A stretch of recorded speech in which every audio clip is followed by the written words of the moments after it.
Welcome back, ladies and gents. Today I'm going to be showing you how to prune back my CROCOSMIA. It's called Lucifer. Brilliant red, fiery red. As you can see, we've finished flowering. The producer seed pods. I've already collected the seeds that I'm going to be using for next year's plants. So let me just show you at the bottom how it's already got nearly totally dry. And then what you want to do is get yourself in there.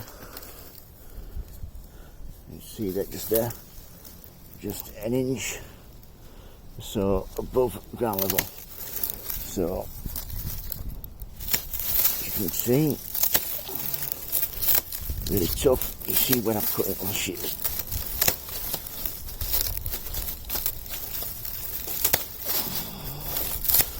Once you've done this, nearly there, but not.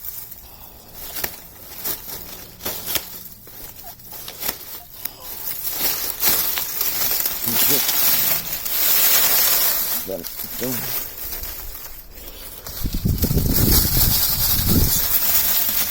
Good. You can see some more seeds that I'll probably put on eBay later on. So once you've cut them down to ground level, like so, I just tend to give them a mulch over the top for the winter, a couple of centimetres. So that's CROCOSMIA, pruning back to ground level for winter. Any questions, don't hesitate to ask. Thank you, bye.